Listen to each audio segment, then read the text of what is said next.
하나님 말씀 좀 같이 살펴보도록 하겠습니다. 하나님 말씀 사무엘하 16장 5절에서 13절까지 말씀입니다. 구약 성경 489페이지, 490페이지에 걸쳐 있습니다. 489페이지, 490페이지, 사무엘하 16장 5절에서 13절까지 말씀. 우리 다 찾으신 줄 알고 한 절씩 교독하도록 하겠습니다. 다윗 왕이 바후림의 이름에 거기서 사울의 친족 한 사람이 나오니 게라의 아들이요 이름은 시므이라. 그가 나오면서 계속하여 저주하고 또 다윗과 다윗 왕의 모든 신하들을 향하여 돌을 던지니 그때의 모든 백성과 용사들은 다 왕의 좌우에 있었더라. 시므이가 저주하는 가운데 이와 같이 말하니라. 피를 흘린 자여 사악한 자여 가거라 가거라. 사울의 족속의 모든 피를 여호와께서 내게로 돌리셨도다. 그를 이어서 내가 왕이 되었으나 여호와께서 나라를 내 아들 압살롬의 손에 넘기셨도다. 보라, 너희는 피를 흘린 자이므로 화를 자초하였느니라 하는지라. 수리아의 아들 아비새가 왕께 여짜오되 이 죽은 개가 어찌 내 주 왕을 저주하리이까. 청하건대 내가 건너가서 그의 머리를 베게 하소서 하니 왕이 이르되 수르야의 아들들아, 내가 너희와 무슨 상관이 있느냐? 그가 저주하는 것은 여호와께서 그에게 다윗을 저주하라 하심이니 내가 어찌 그리하였느냐 할 자가 누구겠느냐 하고. 또 다윗이 아비새와 모든 신하들에게 이르되 내 몸에서 난 아들도 내 생명을 해하려 하거든. 하물며 이 베냐민 사람이랴. 여호와께서 그에게 명령하신 것이니 그가 저주하게 버려두라. 혹시 여호와께서 나의 원통함을 감찰하시리니 오늘 그 저주 때문에 여호와께서 선으로 내게 갚아주시리라 하고. 같이 읽겠습니다.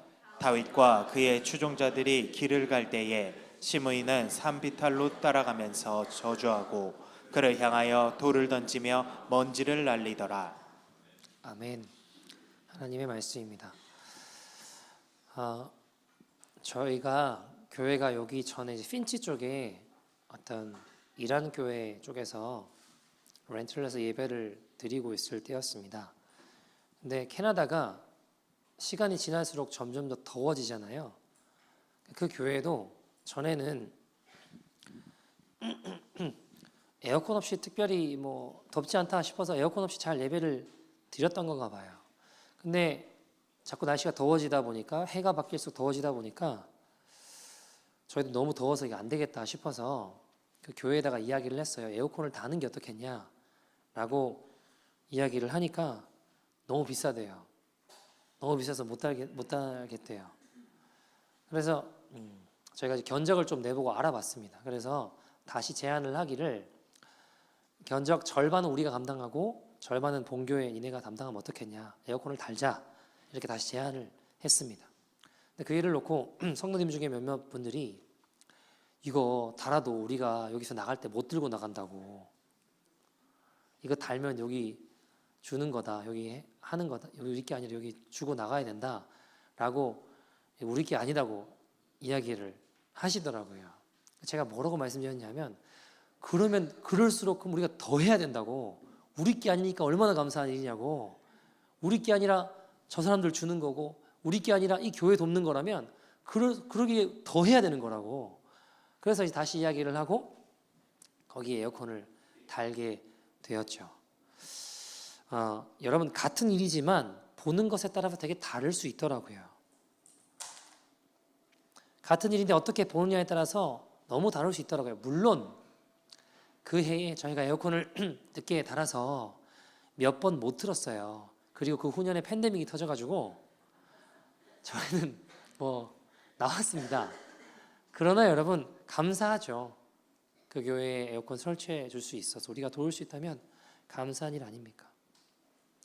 예전에 한 번은 교회에 정확하게 기억은 안 나는데 어떤 분이 오셨는데 그분이 여기저기 교회 다니면서 문제를 많이 일으키시는 분이셨는가 봐요.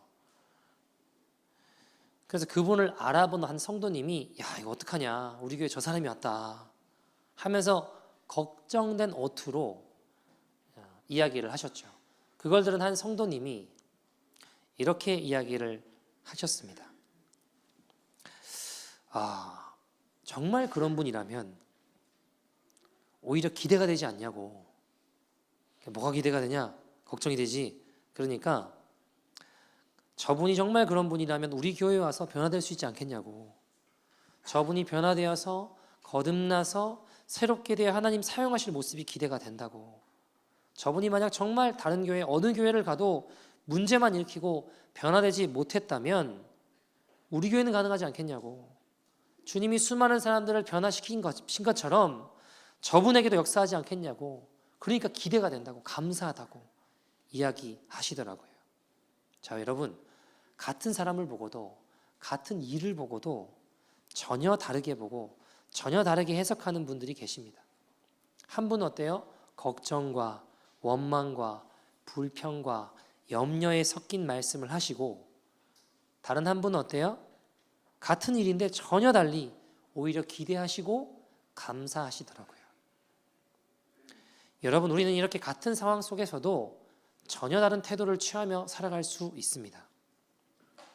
김효석 목사님이란 분이 계세요. 이분은 대단한 분이세요.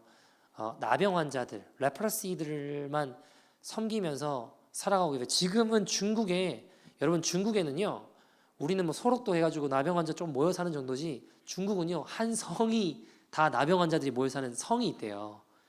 여기서 한 성이라고 함은 거의 대한민국 인구 가까이 되는 그 인구예요. 한 성은 중국에서 뭐 한 4천만 뭐 이렇게 된대요. 큰 성들 보면. 그러니까 이게 뭐 인구가 보통이 아니에요.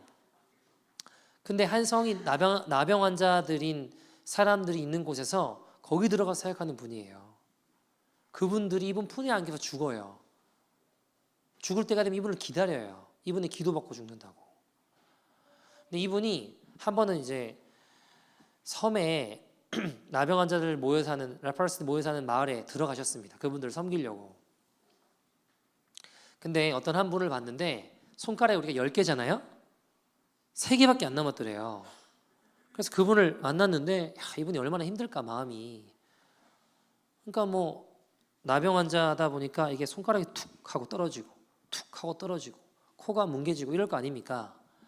뭐 4개였는지 어쨌든 하나가 더 떨어져서 3개밖에 안 남게 됐어요. 이분이 걱정된 마음으로 아이고 어떡하냐 하는 마음으로 그분을 만났는데 이분이 뭐라고 하시냐면, 목사님 너무 감사하다는 거예요.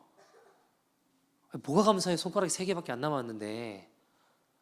너무 감사해요. 그러면서 하시는 말이, 아직도 손가락이 3개가 남아서 목사님 밥 지어드릴 수 있다고, 목사님 식사 준비해드릴 수 있다고, 그러니까 얼마나 감사하냐고, 아직 손가락이 3개나 남아있다고 그러면서 감사하시더라는 겁니다. 손가락 다 떨어지고 3개 남았으니까 뭘 할 수 있겠나 원망하고 불평할 수 있을 텐데, 그 할머니는 감사하셨습니다. 이 손가락 3개로 목사님 식사 차려드릴 수 있다고. 여러분, 인생은 이렇게 어떻게 바라보느냐, 어떻게 의미를 부여하느냐에 따라서 그것이 원망이 되기도 하고 감사가 되기도 합니다. 사람은요, 의미의 존재입니다. 우리가 있었던 과거에 어떤 의미를 부여하느냐, 현재 내 삶에 어떤 의미를 부여하느냐, 다가올 미래에 어떤 의미를 부여하느냐에 따라서 사람의 삶은 완전히 달라질 수 있습니다. 과거에 겪은 사건들 많이 있을 수 있죠. 때로는 힘든 일이 있을 수도 있고 어려운 일이 있을 수 있습니다. 그러나 그것을 놓고 억울하다 또는 분하다라고 생각하면 그 사람은 계속해서 그 피해 의식 속에 사는 것입니다. 그러나 과거의 사건에 대해 그것을 감사로 내가 받아들일 때 그 사람의 삶은 감사로 윤택하게 되는 것이죠. 여러분, TV에 나오는 탤런트들이나 연예인들 간혹 자살하는 사람들 있잖아요. 왜 자살이라는 극단적인 선택을 할까요?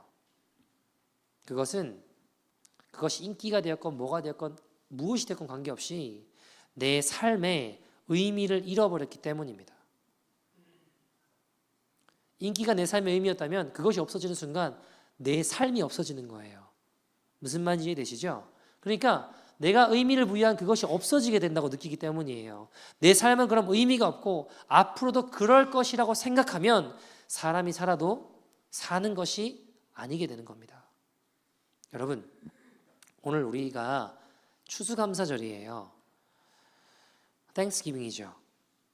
우리가 이 감사절을 맞이했기 때문에 감사합시다 라고 하는 이야기는 우리의 심장에 그렇게 잘 와닿지는 않아요.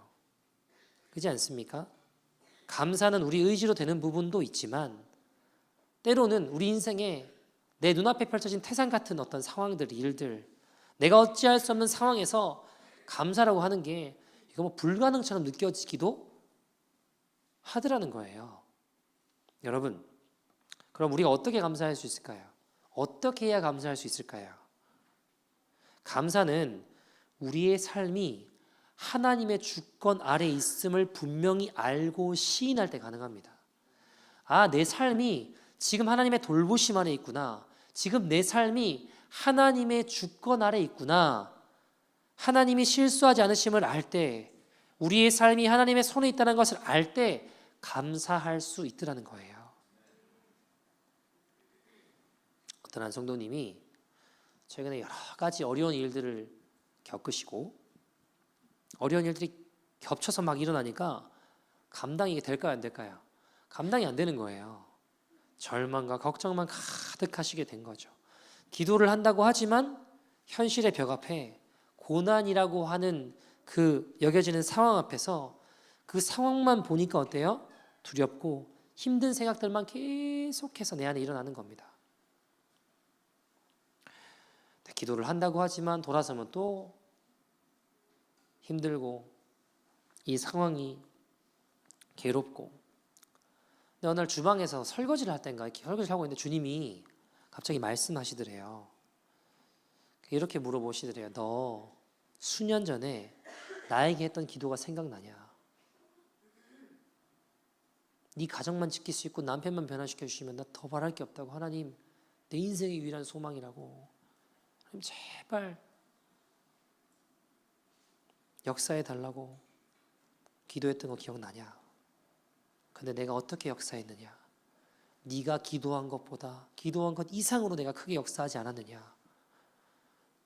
그러니까 이 성도님이 갑자기 할 말이 없으시더래요. 주님께서 이어서 뭐라고 하시냐면, 지금 네가 갖고 있는 그 상황도 내가 역사할 수 있지 않겠느냐? 내가 그거 하나 역사하지 못하겠느냐? 하시더래요. 여러분, 내 삶이 하나님의 주권 아래 있구나. 여전히 고난과 어려움은 있지만 내 삶이, 지금 내 인생이 하나님의 돌보심과 하나님의 주권 아래 있는 거구나 할 때 우리 안에 진실한 믿음의 고백이 터져 나오게 되는 거예요. 여러분, 하나님의 섭리와 계획 속에 우리 삶이 있음을 알 때 우리는 감사할 수 있습니다. 그리고 그 감사는 하나님을 영화롭게 하고 우리 삶을 영광스럽게 합니다. 시편 50편 23절 보시면 이렇게 이야기합니다. 같이 읽어볼까요? 시작. 감사로 제사를 드리는 자가 나를 영화롭게 하나니 그의 행위를 옳게 하는 자에게 내가 하나님의 구원을 보이리라. 아멘. 여러분, 감사로 예배할 때 하나님을 영화롭게 하신다 하셨습니다. 또 하나님의 구원을 보게 하신다고 하셨습니다. 우리가 감사하기로 결정하고 우리 주님께 시선을 둘 때에 하나님의 구원을 보게 하십니다. 우리의 시선이, 여러분, 지금 내가 겪고 있는 상황과 환경에 가 있으면 우린 자꾸 좌절하고 낙심하고 낭망에 빠질 수밖에 없습니다. 그러나 우리가 눈을 들어 저 십자가를 바라볼 때, 나를 위해 죽으신 예수 그리스도의 십자가를 볼 때, 우리가 눈을 들어 하나님을 바랄 때 우리는 하나님 안에서 평안과 은혜를 누릴 수 있게 되고 감사할 수 있게 되는 것입니다. 여러분, 오늘 본문의 주인공인 다윗을 한번 생각해 봅시다. 다윗 인생에 그렇게 감사할 만한 환경이, 감사할 만한 상황이 많지 않아요. 여러분, 다윗은요 태어났습니다. 근데 가정 안에서 자녀로 잘 인정받지 못했습니다.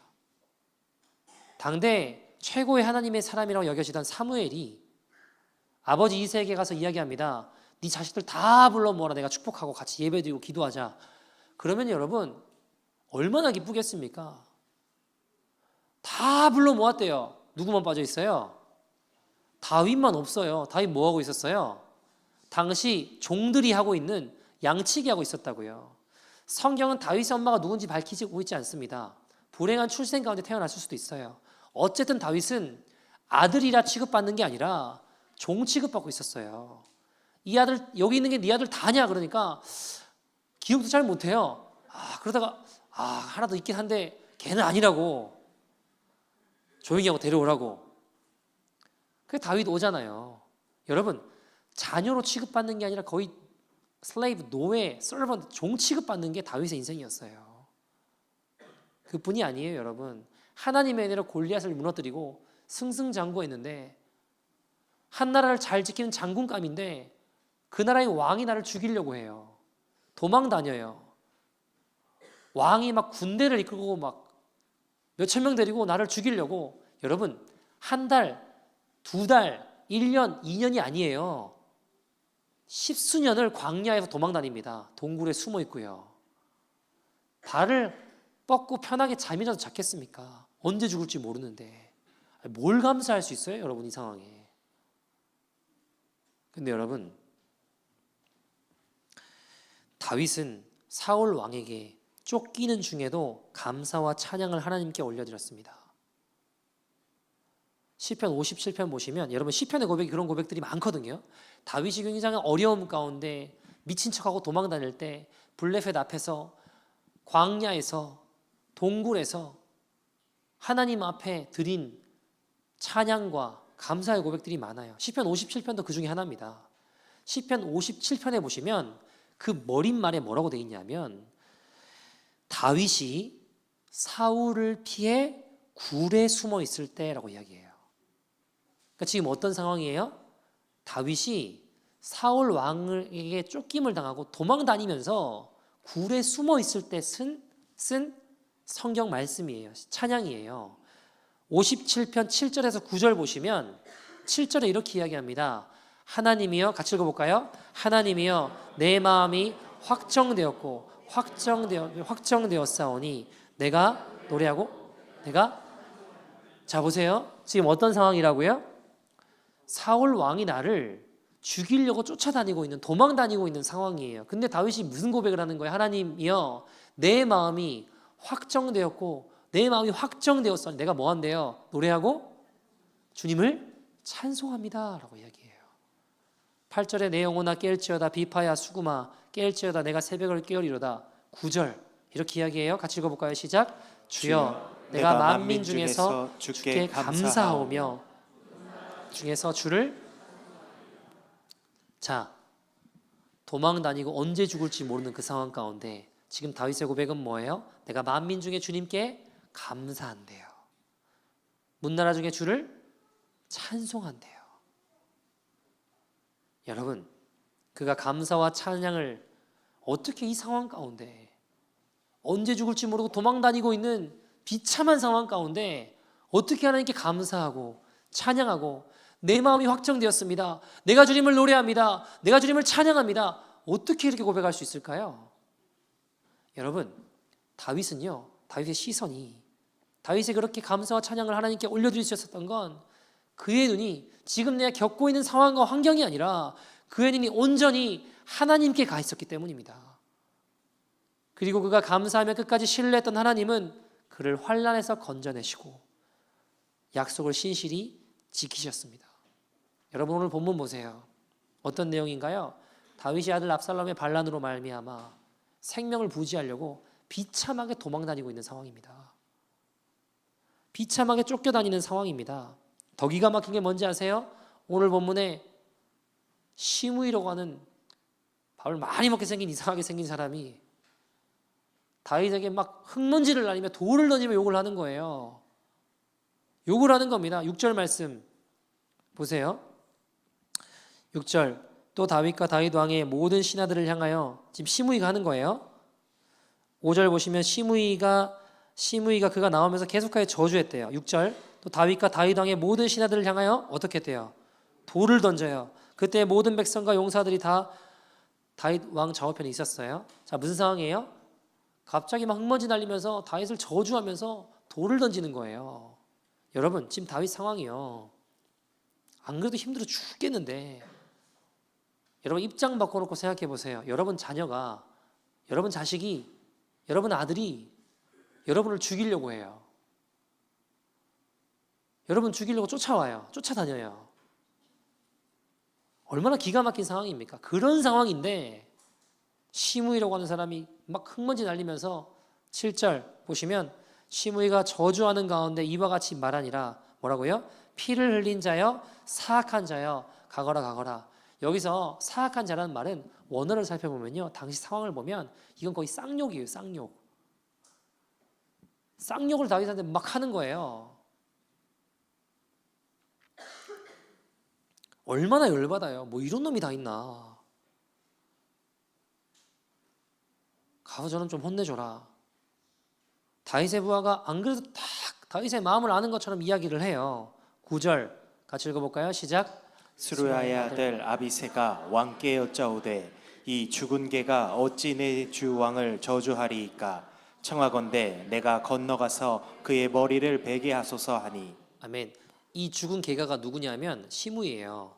내가 가가지고 저놈 목을 베어, 왕이시여 어떻게 저놈이 감히 우리 왕을 다윗을 욕합니까? 내가 건너가 저놈 목을 베우겠습니다 라고 아비새가 이야기해요. 자, 여러분 그럼 어떻게 하시겠어요? 할렐루야, 역시 네가 내 마음을 아는구나. 어서 가봐 저놈 목을 베어라. 건방지게 안 그래도 힘들어 죽겠는데 지금 빨리 네가 내 마음을 안다. 얼른 가서 저 소리를 듣고 안 그래도 지금 내가 지금 쫓겨다니는 신세인데 나와 함께하는 다른 사람들이 마음이 요동하지 않게 네가 빨리 죽여와라. 저라면 그럴 것 같아요. 저라면. 근데 다윗은 뭐라고 해요? 10절 11절 같이 한번 읽어볼까요? 10절 11절입니다. 시작. 왕이 이르되 스루야의 아들들아 내가 너희와 무슨 상관이 있느냐. 그가 저주하는 것은 여호와께서 그에게 다윗을 저주하라 하심이니 내가 어찌 그리하였느냐 할 자가 누구겠느냐 하고. 또 다윗이 아비새와 모든 신하들에게 이르되 내 몸에서 난 아들도 내 생명을 해하려 하거든. 하물며 이 베냐민 사람이리야. 여호와께서 그에게 명령하신 것이니 그가 저주하게 버려두라. 자, 무슨 말인가요? 놔둬라. 놔둬라. 주님께서 허락하신 일이라면 내가 무슨 할 말이 있겠냐.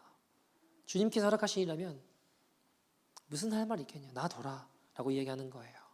그리고 다윗은 이어서 12절에 뭐라고 이야기해요? 혹시 여호와께서 나의 원통함을 감찰하시리니 오늘 그 저주 때문에 여호와께서 선으로 내게 갚아주시리라 하고. 여러분 무슨 말인가요? 주님께서 들으실 줄 누가 알겠냐. 주님께서 저 저주를 나에게 선으로 갚아주실 것이다. 여러분 지금 다윗의 시선은 어디에 있는 거예요? 누구에게 있는 거예요? 그 상황에 있어요? 억울하게 쫓겨난 그 상황에 있는 게 아니라 살아계시는 주님께 있는 것입니다. 지금도 살아서 역사하시고 내 삶을 주관하고 계시고 내 인생이 하나님의 주권 아래 있음을 다윗은 그 시선으로 보고 있는 거예요. 여러분 제가 다윗이 참 위대하다 생각하는 게 이 비난하는 사람 앞에서도 하나님의 음성을 끌어내더라고요.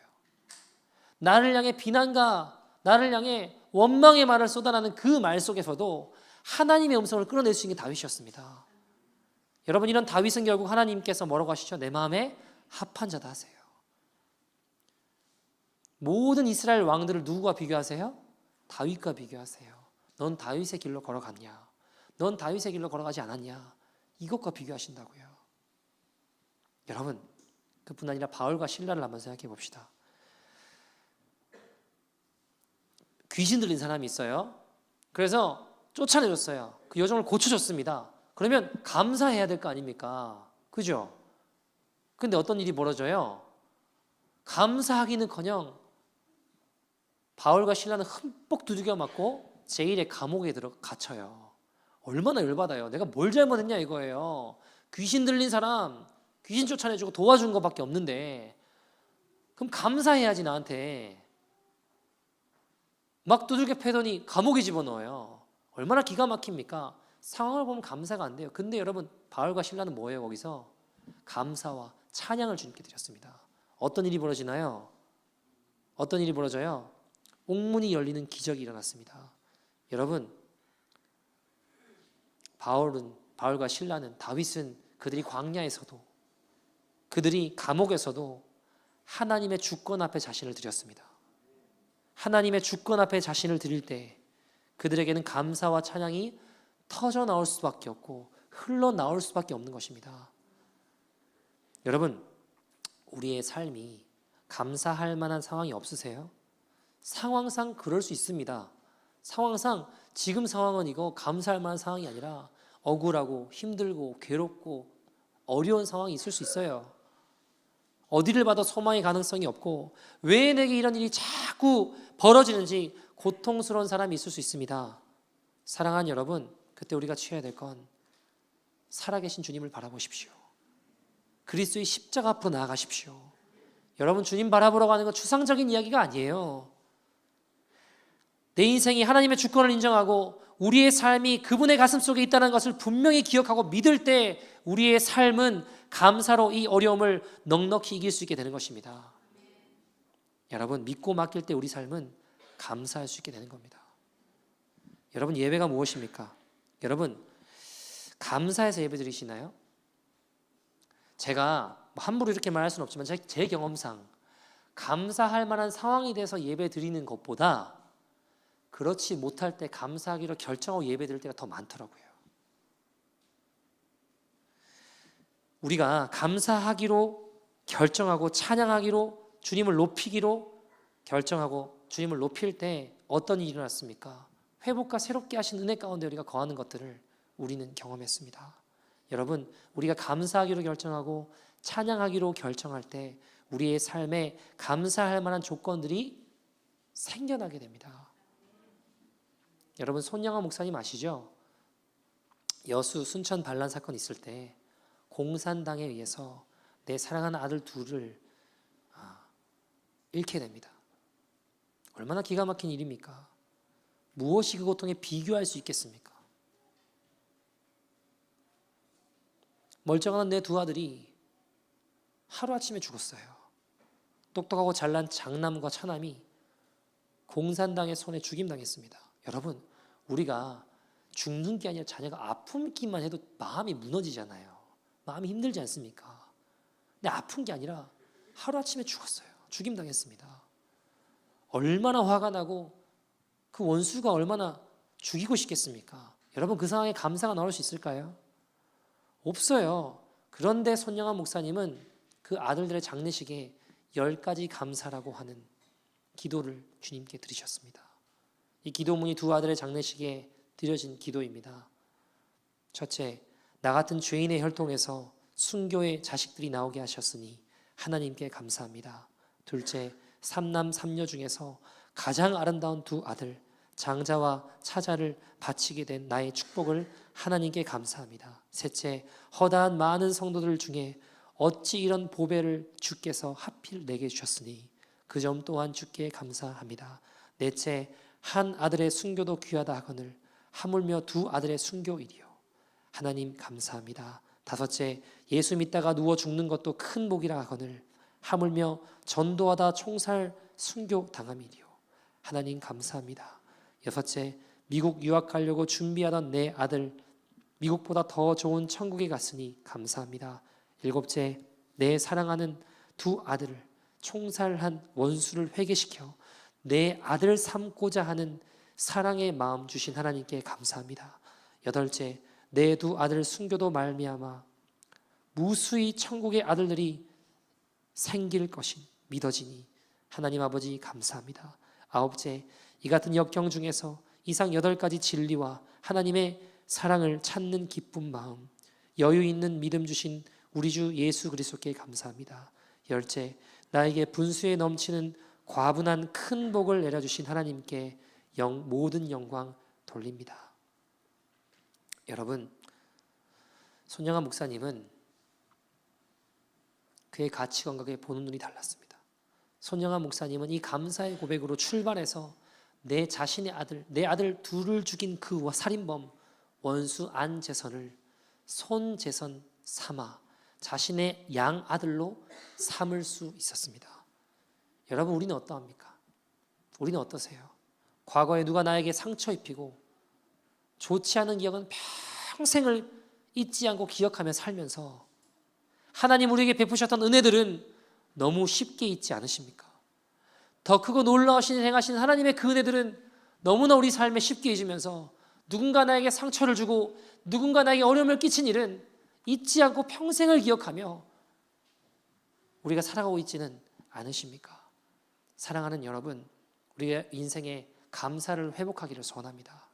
처음 주님 만났을 때를 기억하고 어지나 같은 죄인을 불러주셔서 그 하나뿐인 아들 예수를 나같이 더러운 죄인을 위해 저 십자가에 못 박게 하셨습니까? 그 은혜 내가 감당할 수 없어서 한없이 늦게 올렸던 그 은혜들, 나를 부르시고 오늘도 나를 붙드시는 그 주님을 우리가 바라볼 때 우리 삶의 감사와 찬양이 넘치게 될 것입니다. 어떤 한 성도님이 얼마 전에 박보영 목사님이 오셨었잖아요. 그때 Q&A를 같이 했습니다. 한 1시간 넘게 하셨던 것 같아요. 근데 질문이 절반도 다 못했어요. 그 남은 질문들을 제가 가지고 좀 봤어요. 무슨 질문 하셨나 이렇게 좀 읽어보다가 박보영 목사님 옆에 계셨거든요. 그래서 제가 읽다가 목사님 이 질문 어떻게 생각하세요? 하고 툭 하나 보여드렸었어요. 근데 이유인즉 어떤 질문이었냐면 어머니가 계신데 어머니가 여러 가지 인생의 어려움을 겪으셨다라는 거죠. 그리고 어머니가 여전히 지금 가난하고 힘들고 어렵게 사신다는 거예요. 근데 이 어머니가 지금도 날마다 교회 와서 철야하시고 밤새 기도하시고 하나님 앞에 눈물로 하나님 앞에 간절함으로 매일 철야하시고 기도하시고 하시는데 왜 우리 이 어머니의 인생은 잘 안 풀리냐는 거예요. 저렇게 열심히 하나님을 찾고 저렇게 열심히 하나님을 구하는데 어머니의 인생이 왜 여전히 저렇게 힘들냐, 왜 어렵냐, 왜 우리 어머니 인생이 안 풀리냐 이겁니다. 질문의 요지는. 근데 목사님 뭐라고 하시냐면 쭉 들으시더니 이렇게 얘기하시더라고요. 그 엄마가 매일 철야하고 하나님 앞에 기도하며 살아간다면 그 엄마는 지금 가장 큰 축복 가운데 거하고 있는 거라고. 얼마나 귀한 천국 백성의 길을 걷고 있는 거냐고. 엄마가 불행하다고 생각하는 이유는 세상적인 관점으로 엄마를 보고 있기 때문 아니냐고. 세상적인 관점으로 지금 엄마를 보니까 엄마가 불행하다고 생각하는 거라고. 모든 것이 잘 풀리고 부자가 되고 모든 것을 소유해 본다 한들 멸망의 길을 걸어가고 있다면 그건 축복이 아니라 저주다. 이어서 이렇게 이야기하셨어요. 내가 만약 하나님을 만나고 내가 만약 하나님을 만났을 때 마가의 다락방에서 막 설교하고 막 은사 사역하고 막 이렇게 했다면 나는 지금 꼴값 떨다가 잘못된 길로 버림받는 길로 가지 않았겠냐고. 내가 주님을 만나고 모든 은사와 능력이 임하고 그때 막 이제 하나님 만났다고 하면서 마가의 다락방에 설교하고 사역하고 했으면 나는 분명 꼴값 떨다가 비참한 길로 갔을 거라고. 근데 나에게 저 안성의 13년이라는 시간은 세상의 눈으로 봤을 땐 가장 비참한 시간이지만 나는 그때 먹을 게 없었기 때문에 하나님을 찾을 수밖에 없었다. 나는 그때 먹을 수 있는 게 아무것도 없었기 때문에 하나님을 붙잡을 수밖에 없었다. 나는 매맞고 비참한 상황과 어려움들을 겪었지만 그때 내가 붙잡을 수 있는 게 아무것도 없었기 때문에 나는 하나님을 붙잡을 수밖에 없었다. 그때 만약 내게 돌아갈 수 있는 길이 있었다면, 그때 내가 만약 돌아갈 수 있는 방법이 있었다면 나는 그거 아마 붙잡았을 거라고. 근데 내게는 돌아갈 길도 먹을 것도 아무것도 없었다. 그랬기 때문에 나는 하나님을 붙잡을 수밖에 없었다. 그 시간들은 내 인생에 하나님과 가장 가까운 시간이었다. 그 시간들이 있었기 때문에 난 여기까지 올 수 있었다고. 그 시간들은 내 인생에 가장 돌아가고 싶은 시간이라고. 세상의 눈으로 봤을 때는 그 시간들은 가장 비참하고 불행한 시간일지 모르겠지만 하나님 눈으로 봤을 때 내가 하나님과 가장 가까웠던 가장 축복의 시간이었다.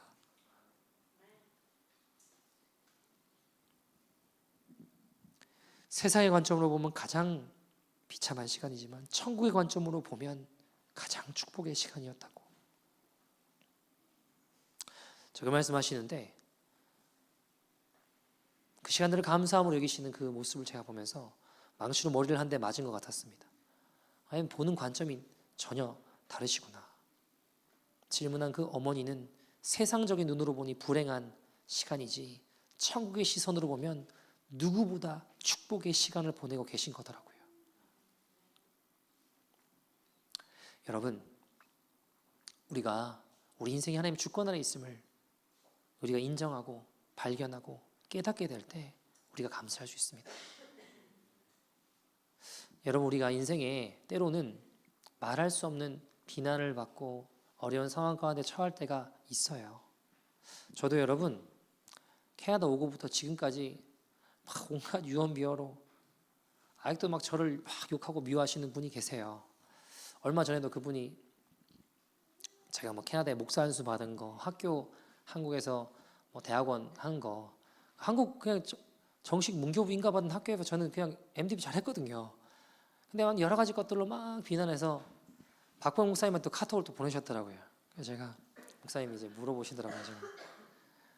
근데 여러분 사실 이런 거 아무렇지도 않아요. 이제 그냥 거 별로 화 안 나요. 그냥 안타깝고 그분 위해서 기도해요. 지금 진심으로 이런 일들이 있을 때 감사할 수 있어요. 여러분, 왜냐하면 그분이 뭐 저를 헐뜯는다, 막 뭐 비난한다, 객관적으로 다 증명할 수 있는 일이에요. 그거 어렵지 않아요, 사실. 제가 목사님한테 그런 말씀을 드렸어요. 목사님, 이거는 제가 뭐 다 목사 안수증이나 한국에서 뭐 어떻게 하면 다 보내드릴 수 있다고. 목사님, 이런 거는 전혀 제 마음에 아무런 어려움이 되지 않는다.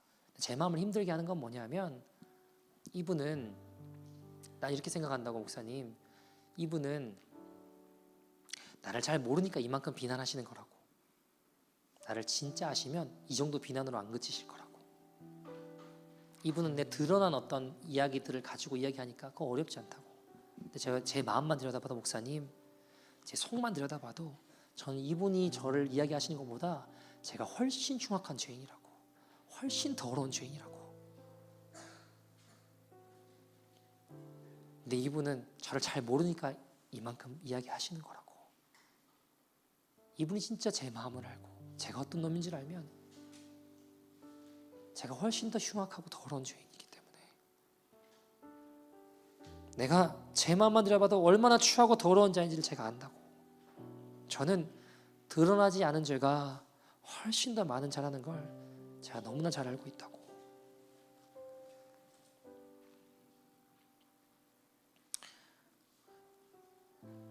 저는요, 이런 일이 있을 때마다 이제는 진짜 하나님 감사합니다. 저를 낮추시는 장치로 사용해 주셔서 감사합니다. 이렇게 기도할 수 있어요. 처음에는요, 저도 억울하고 화도 나고 나한테 왜 이러시나 하는 생각이 먼저 들었습니다. 처음에는요, 막 비난하는 말이 들려올 때 온갖 생각이 다 들더라고요. 속상하고 막 일어나지도 않은 일들을 막 상상해 혼자. 야, 사람들이 이 말을 듣고 동요하면 어떡할까? 걱정하면 어떡할까? 모욕적인 이야기를 들을 때 막 마음이 막 무너지더라고요. 잠도 안 오고. 여러분, 저는 머리만 대면 자는 사람인데 한 일주일을 잠이 잘 안 오더라고요. 머리도 아프고 막 지옥 같은 시간처럼 느껴지더라고요. 근데 이 모든 일들이 하나님의 주권 아래 이루어진 일이구나. 나를 낮추시려고, 나를 겸손하게 만드시려고 하나님 허락하신 장치구나. 하나님 주권 아래 일어나는 일임을 제가 인정하고 받아들일 때 감사하게 되더라고요. 그 악한 입술에서 나온 화살 같은 이야기도 감사로 받아들일 때 그 모든 상황들과 모든 말들이 다윗처럼 나를 비난하는 말 가운데서도 하나님의 음성을 끌어낼 수 있더라고요. 그러니까 하나님 감사합니다. 저를 사랑하셔서 저를 낮추시는 장치시군요. 교회가 잘 성장하고 하나님의 일하심을 보게 하시니 제가 교만할까 봐 제가 들어야 될 말을 듣게 하시는군요. 감사합니다. 제 시선을요, 그 상황이 아니라 주님께 딱 두니까 이 모든 일들이 하나님 계획 안에, 주권 안에 나를 낮추시는 장치로 받아들여지고 감사하게 되더라고요.